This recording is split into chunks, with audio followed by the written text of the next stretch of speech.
말씀은 구약성경 잠언 28장 18절에서 20절 말씀입니다. 우리 같이 한 목소리로 함께 읽겠습니다. 성실하게 행하는 자는 구원을 받을 것이나 굽은 길로 행하는 자는 곧 넘어지리라. 자기의 토지를 경작하는 자는 먹을 것이 많으려니와 방탕을 따르는 자는 궁핍함이 많으리라. 충성된 자는 복이 많아도 속히 부하고자 하는 자는 형벌을 면하지 못하리라. 아멘. 성공적인 구원의 길이라는 제목으로 말씀의 은혜를 나누고자 합니다. 오늘 우리는 이 말씀을 통해서 또 이 세상에서도 성공하고 그리고 또 구원, 완전한 구원, 첫째 부활이겠죠.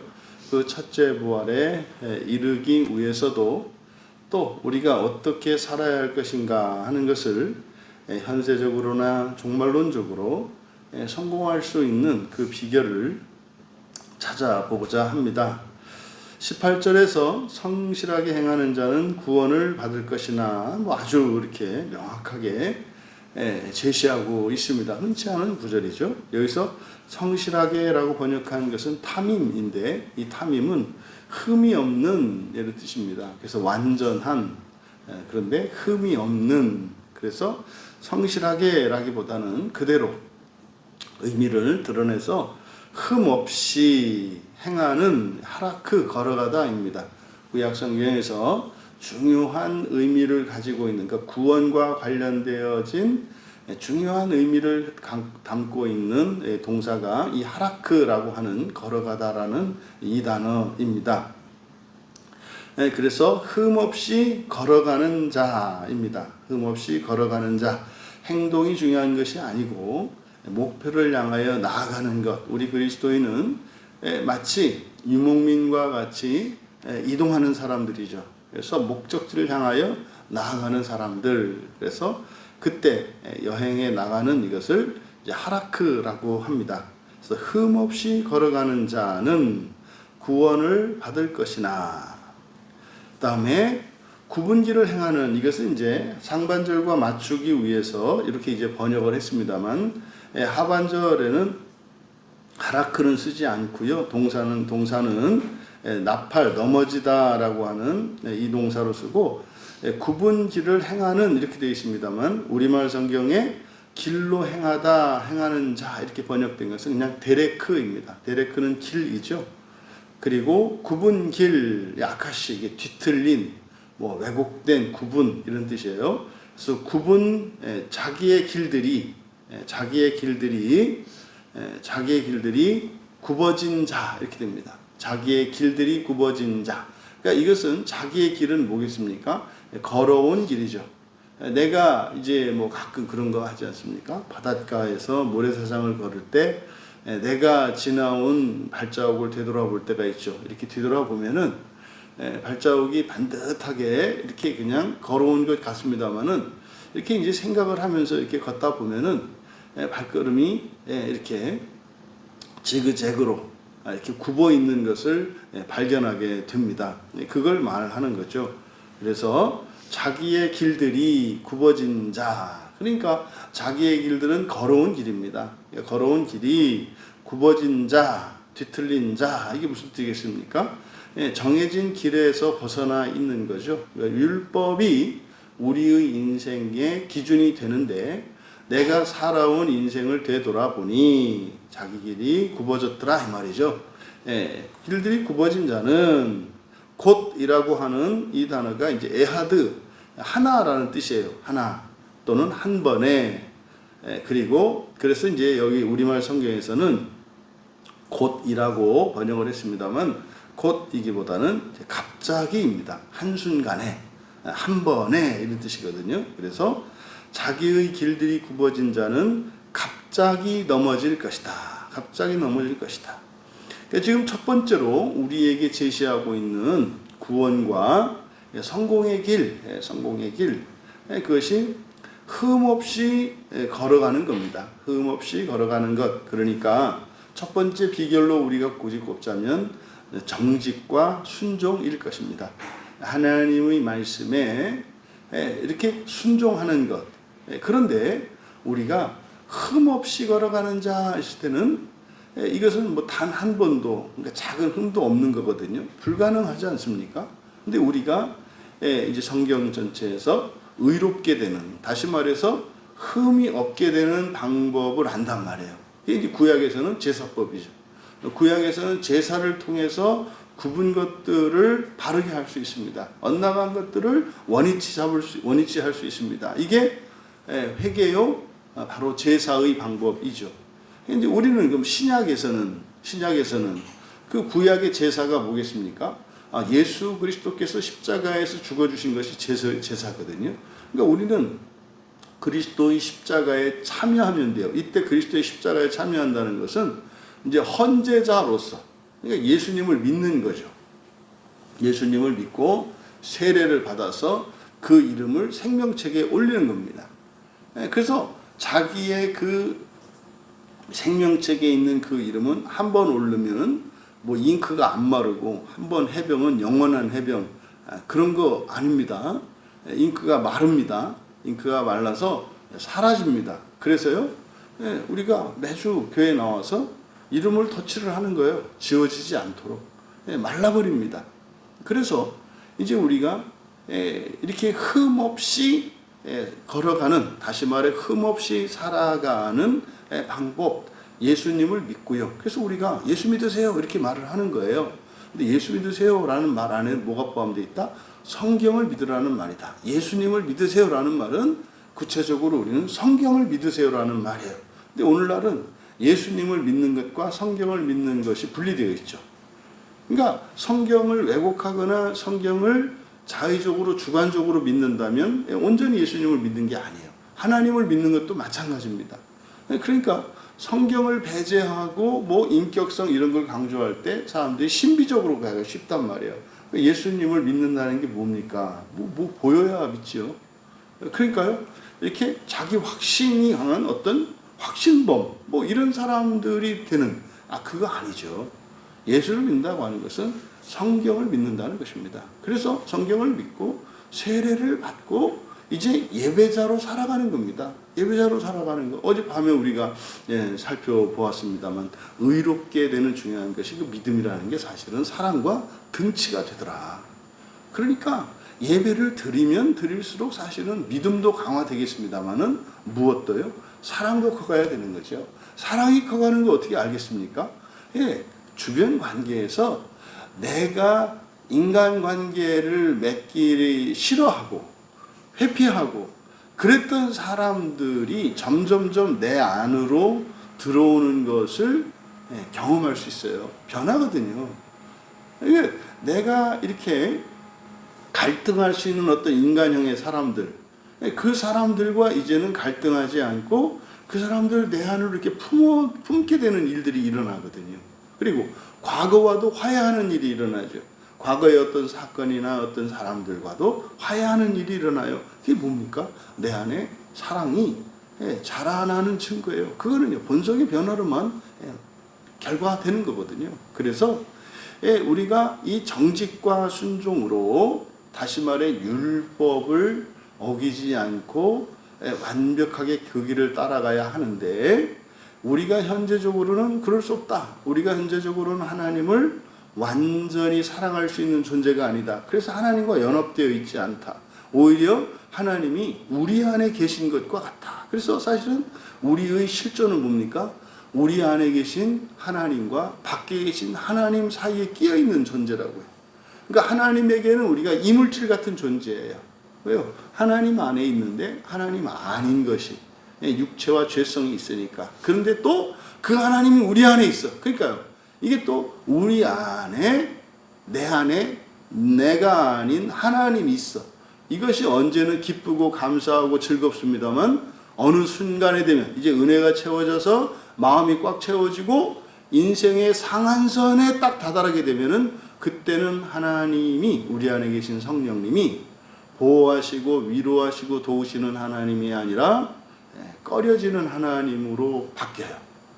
그 마지막 순간 시험이 오잖아요. 그때 되면은. 왜냐하면 하나님은 우리가 가만히 있지 못하게 하십니다.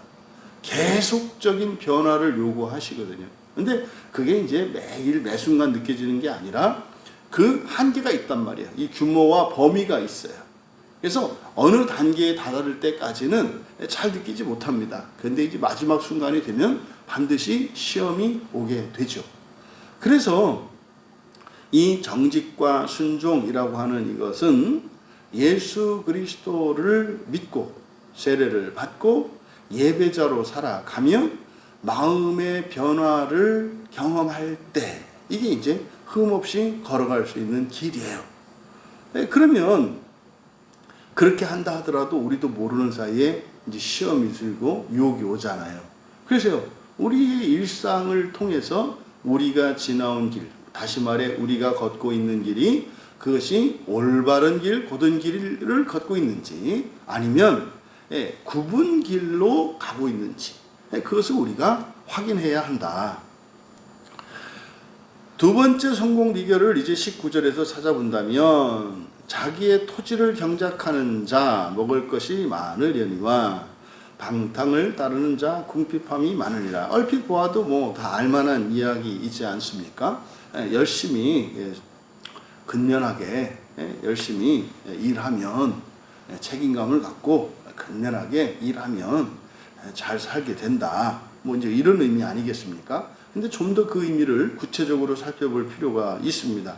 왜냐하면 이것은 단순한 성공의 원리가 아니라 사실은 우리의 가치 기준과 또 우리의 감성과 우리의 뜻과 관련되어 있는 것이기 때문에 정교하고 명확하지 않으면 그것이 우리를 바꾸지는 못하거든요. 그래서 성경에 뭐 단어 하나, 뭐 조사, 전치사 하나를 꼼꼼히 살펴보아야 하는 일이 마치 기계를 분해했다가 다시 조립하는 것과 같기 때문에 아주 어떤 부분에 있어서는 세밀하다 싶을 정도, 지나치게 세밀하다 싶을 정도로 나사 하나 위치 틀리지 않게 다 봐야 되는 거죠. 여기서 토지라고 번역했습니다만 토지니까 아다마입니다. 아다마, 그러니까 아다마, 우리가 아담이지 않습니까? 흙으로 지어진 것이 사람이죠. 아담이라고 하는 이름이 바로 이 아다마에서 유래하는 것인데 흙입니다. 흙을 경작하다 이렇게 되어 있습니다만 이제 아바드, 섬기다, 일하다 이런 거예요. 그러니까 흙을 섬긴다 이렇게 안 하지 않습니까? 그래서 흙을 경작하다 그런 겁니다. 그러니까 자기 흙을 경작하는 자는 먹을 것이 많으려니와 먹을 것 레헴 떡입니다. 우리는 밥이죠. 많으려니와 많다라기보다는 샤바 만족하다, 충분하다 이런 뜻이에요. 만족하다. 그러니까 많다라고 하는 의미는 이거는 이제 상대적이기 때문에 여기서는 샤바하니까 배부르고 포만감을 느낄 수 있는 넘칠 만큼 많은 것을 말해요. 그러니까 충분하다 이런 뜻이 되겠죠. 그래서 자기의 흙을 경작하는 자는 떡이 충분할 것이나 다음에 방탕을 따르는 자 그랬습니다만 이때 방탕이라고 번역한 이때 방탕의 의미는 레크인데 레크는 무가치한 헛된 여러분 성경에서 무가치한 헛된 이러면은 딱 뭘 생각하셔야 돼요? 세속적인 일을 생각하시면 돼요. 육체적인 일, 세속적인 일을 생각하시면 돼요. 그래서 무가치하다라고 하는 것은 사람들에게 있어서 이렇게 도덕적으로 무가치하다는 의미가 아니에요. 무한한 것에 비추어 무가치한 걸 말하기 때문에 사실은 이 세상에 있는 모든 것입니다. 그러니까 여기서 이 방탕이라고 하는 것은 상식 이하의 일이고 잘못이잖아요. 근데 말이죠. 성경에서 여기서 이렇게 헛된 무가치한 이렇게 하면 이 세상에서 가치 있는 모든 것도 포함되는 말이에요. 근데 방탕이라고 하게 되면 우리의 부정적인 것, 잘못된 것들만을 가리키지 않습니까? 이게 반쪽이거든요. 정반대인 것도 하나님 나라의 무한한 가치에 비하면 가치 없는 게 돼요. 그래서 세속적인 것과 육체적인 것을 의미한다. 그래서 무가치한이라고 하는 게 그대로 번역하는 게 좋다. 무가치한 것을 따르다, 라다프, 뒤따르는 거니까 추구하는 겁니다. 무가치한 것을 추구하는 자는 궁핍이 많으니라. 그러니까 이것을 이제 현실적으로 우리의 이 살아가는 이 세상살이에 적용을 해도 이해가 되죠. 그러니까요, 가치 있는 일을 해야지 무가치한 일을 하면 아무 의미 없다는 뜻이잖아요. 그런데 이것이 세상적인 가치와 또 영적인 가치, 천상적인 가치가 역전된다 그랬지 않습니까?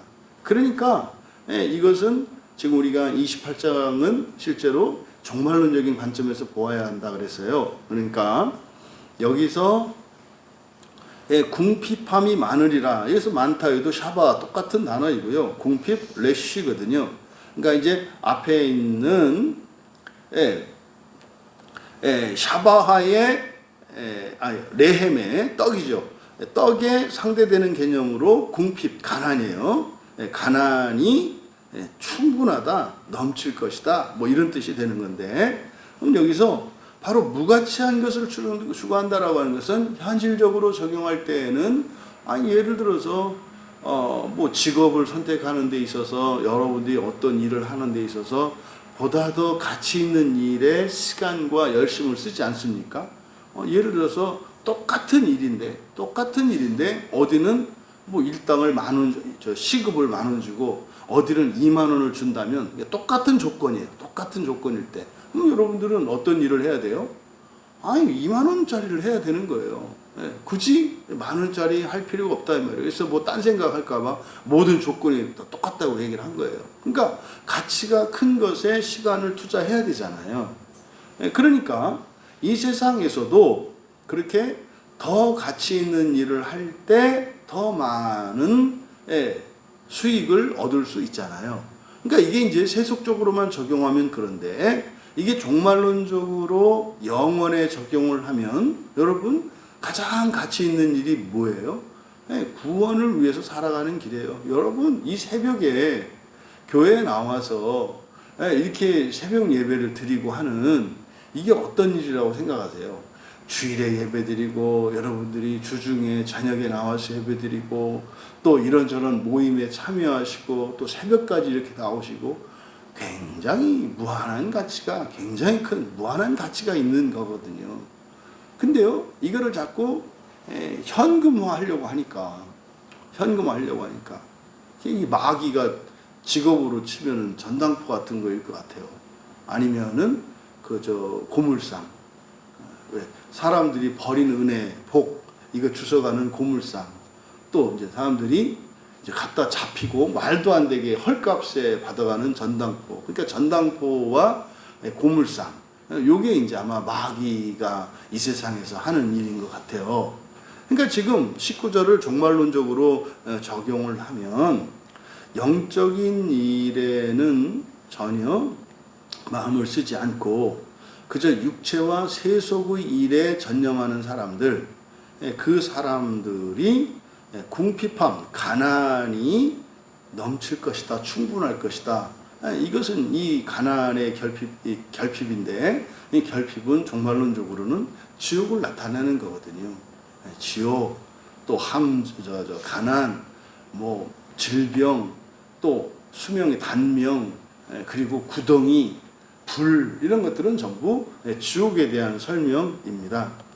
그러니까 지금 두 번째로 제시하고 있는 성공적인 구원의 길, 그건 이제 근면함과 책임감인 거예요. 근면함과 책임감. 그러니까요, 근면함이 있어야 자기의 흙을 경작하잖아요. 그러니까 농사를 짓는 일이 이런 근면함의 대명사인 이유는 저도 뭐 직접적으로 저희 집이 농사를 지어본 적이 잘 없었기 때문에 그냥 아무 때나 심어서 아무 때나 이렇게 열심히 하면 되는가 보다 했는데 농사란 게 그런 게 아니더라고요. 심어야 할 때를 놓치면 아예 싹도 안 나고 열매도 안 맺는 이런 일들이 일어나더라고요. 그래서 때를 지켜야 하기 때문에 그래서 큰면해야 돼요. 그래서 아침부터 저녁까지 부지런해야 되고 어떤 악천후가 와도 해야 할 때는 하더라고요. 해야 돼요. 이렇게 한다고 놓치면은 1년 농사를 망치는 거예요. 그러니까 이게 농사일이 정말 이 근면의 상징이라고 볼 수 있죠.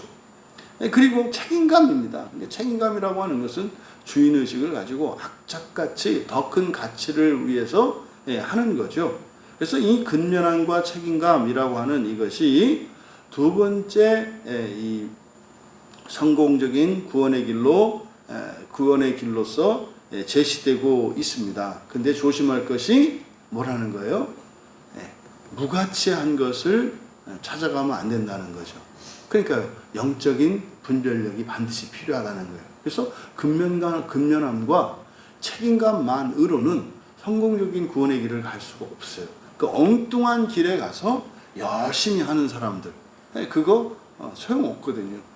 정말로 저는 모든 그리스도인들이 좀 물어봤으면 좋겠어요.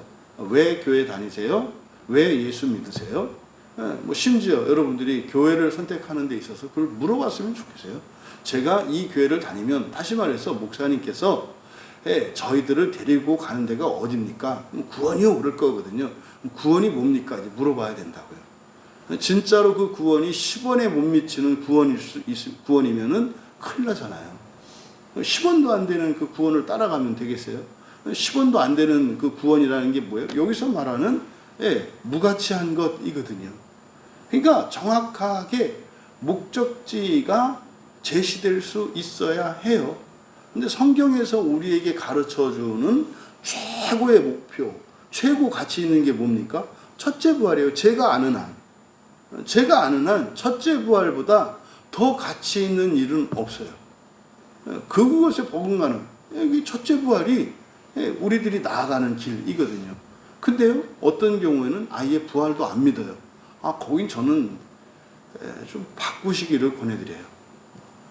최소한 부활을 위해서 가는 교회라야 그래도 지옥의 시간을 줄이고 그래도 후회 없는 그런 인생을 또 신앙생활을 할 수 있을 거라고 저는 그렇게 믿거든요.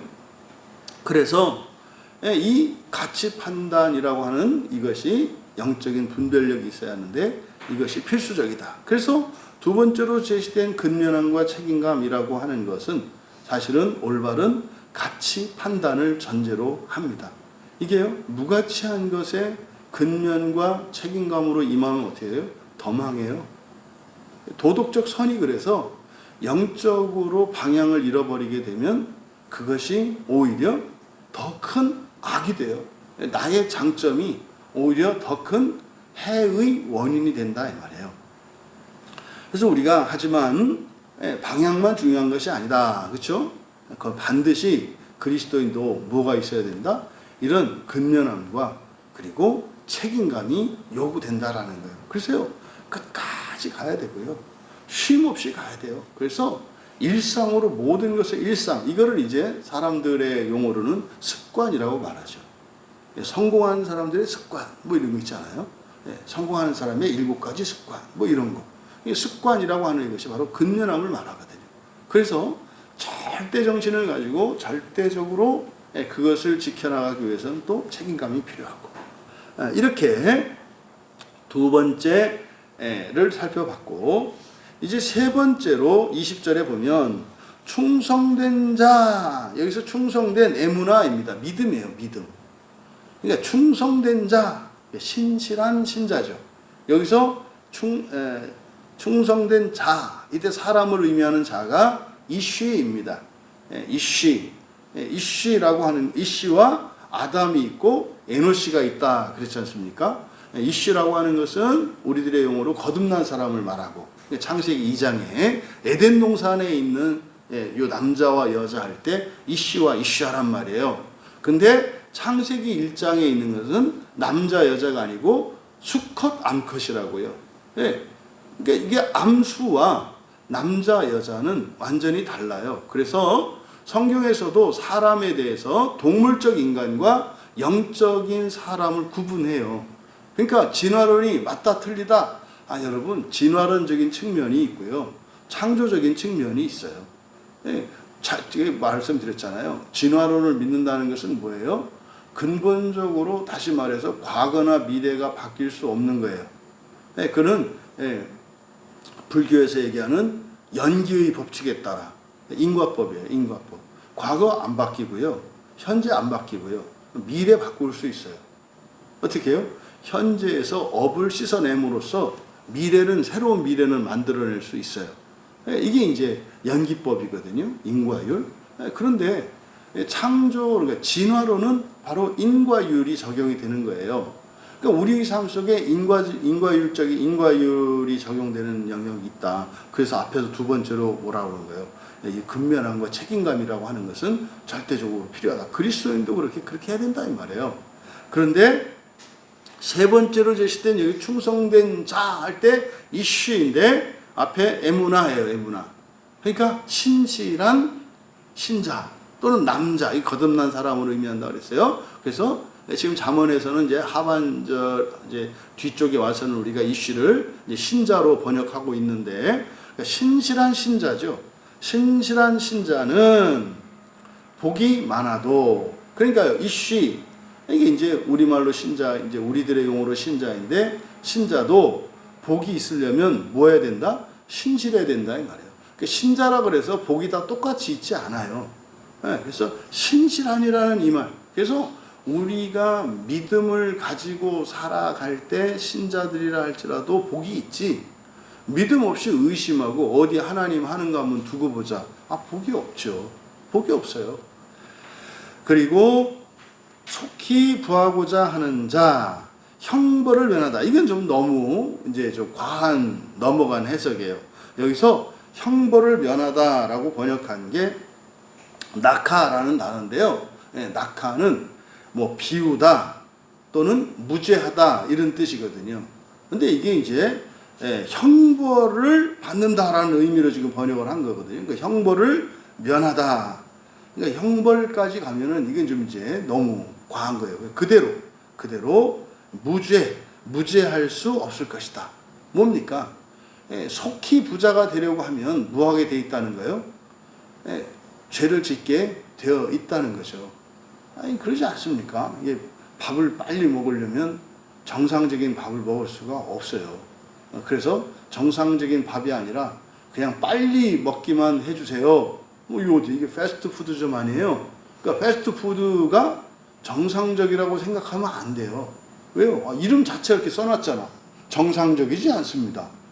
아니 여러분, 조리를 하는데 필요한 시간이 있고 더듬고 하는 이런 시간이 다듬고 시간이 있잖아요. 근데 패스트푸드점, 그러니까 이거는 편법으로 지어진 음식입니다. 그러니까 패스트푸드점 가는 거는 딱 한 가지 목적으로 가는 거죠. 지금 좋은 음식, 제대로 된 음식이 아니라 나한테 중요한 거는 시간일 때 가는 거죠. 근데요, 시간 여유 있는 사람이 그러니까 패스트푸드점 가는 거는 거의 귀신 들린 것 같은 거예요. 그러니까 그거는 아주 정말 급할 때 이럴 때나 이제 차선책으로 가는 게 패스트푸드점이지. 또 패스트푸드점 누가 있으면 난리가 나겠네. 근데 사실이 그래요. 이름을 바꿔야지. 뭐 웰빙푸드 하든지 뭐 이렇게 해야지. 그렇게 해놓고 이렇게 안 하면 큰 법을 어기는 거잖아요. 그러니까 그런 거예요. 그런 거. 그러니까 여기서 지금 무죄할 수 없을 것이다. 그러니까요. 정상적으로 가려고 하면 반드시 거기에 소요되는 시간이 걸려요. 그래서 하나님이 이스라엘 백성들이 가나안 땅으로 바로 인도하려고 했는데 그거 믿지 않아서, 그렇죠? 믿지 않아서 여기서 신실한 신자 그랬잖아요. 그 신실한 신자는 몇 명밖에 없었어요. 12정탐꾼 중에서 둘밖에 없었잖아요. 둘만 들어가잖아요. 다가 아니잖아요. 다 전부 다 언약의 백성들이고 할례받은 사람들이고 또 이스라엘 공동체에서도 탁월했던 사람들이에요. 근데 10명은요. 못 들어가잖아요. 죽잖아요. 그래서요. 결국은 어떻게 됩니까? 하나님께서 광야에서 준비시키잖아요. 현재의 광야가 이렇게 광야가 준비되는 곳이잖아요. 죽어서 광야가 어디예요? 지옥이에요. 죽어서 광야는 지옥.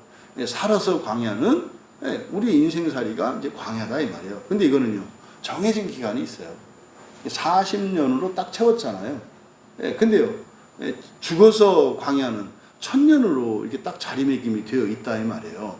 그래서 우리들이 이렇게 속히 뭐가 되려고 할 때 거기에는 반드시 부작용이 따라요. 그래서 여기서 이제 속히 되려고 하다 보면은 뭐 어떻게 되겠습니까? 이런 편법이나 불법을 감행하게 되지 않겠어요?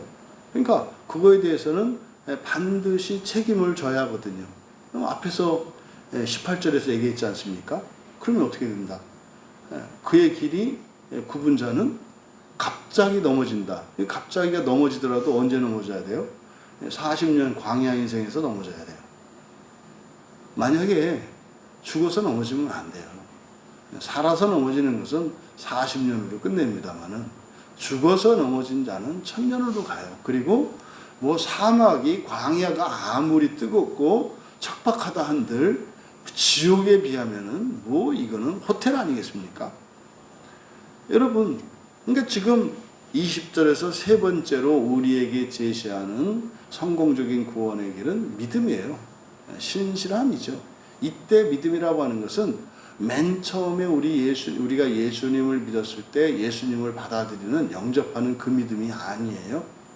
이 믿음은 사실은 부활에 대한 소망이고요. 이것은 하나님 나라에 대한 믿음이고요. 이것을 기억하셔야 합니다.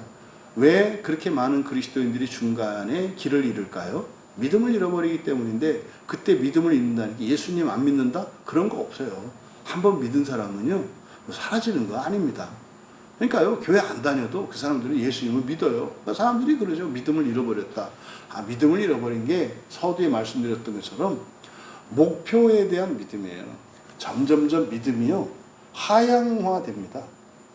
원래는 첫째 부활을 향해서 가야 되는데, 언제 대개 이 첫째 부활을 목표로 그대로 받아들이느냐? 아무것도 없을 때예요. 아무것도 없을 때는 첫째 부활을 받아들여요.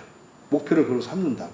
근데 문제는요, 그 첫째 부활을 향해서 가다 보면 하나님께서 은혜를 주셔서 우리에게 이 삶의 변화, 내면의 변화가 일어나는데, 현재적인 즐거움과 현재적인 힘과 능력, 자원들을 가지게 돼요.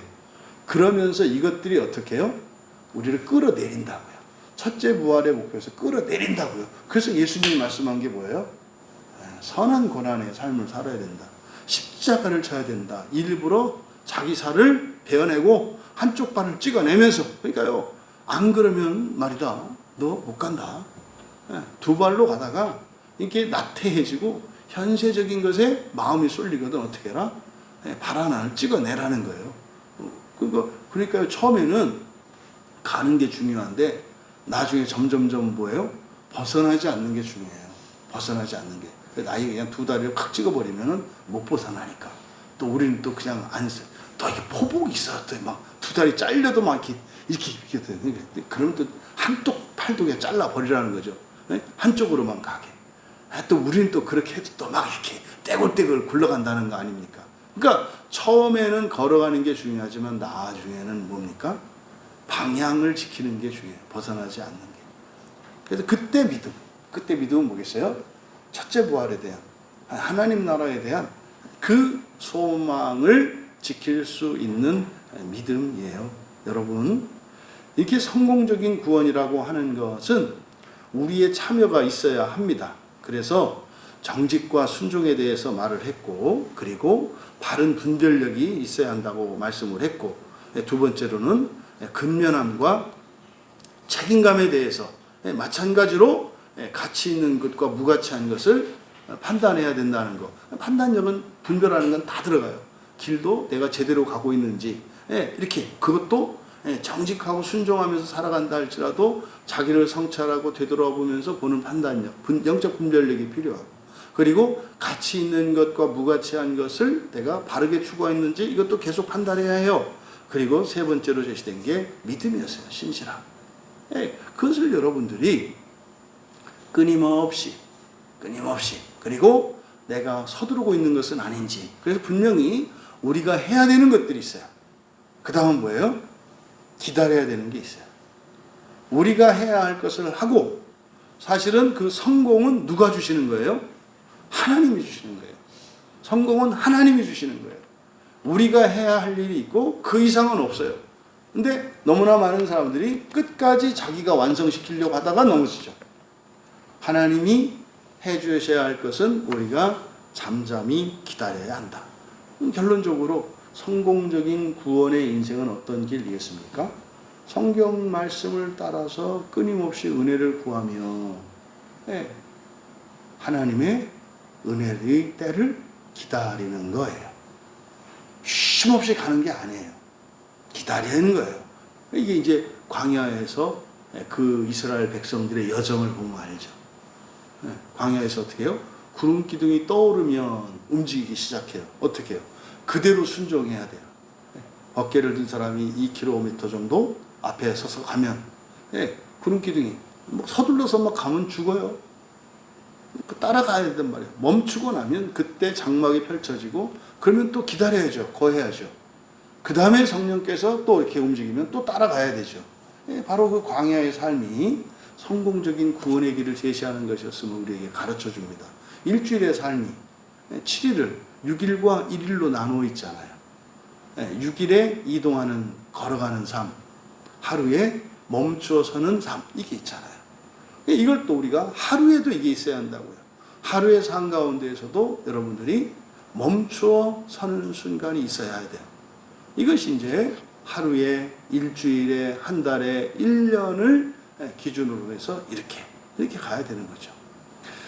우리 모두가 그렇게 우리의 책임과 의무를 성실함과 근면함으로 책임감을 갖고 바른 판단을 하면서 살아가되 또 하나님이 이루실 열매 맺게 하시는 그때를 기다리며 성공적인 구원의 길로 살아가시길 주님의 이름으로 축원합니다.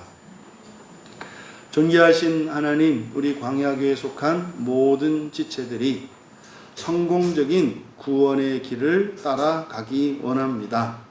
단 한 사람도 후회 없는 첫째 부활의 영광을 위하여 살아가게 하시고 저희들이 가는 그 뒤를 따라 저희들이 사랑하는 수많은 이들이 함께 가는 것을 믿사오니 저희들의 발걸음에 새 힘을 주시고 지치지 않게 하시며 믿음과 소망과 사랑으로 끝까지 승리하는 저희들 모두 되게 하옵소서. 감사하며 예수님의 이름으로 기도하옵나이다.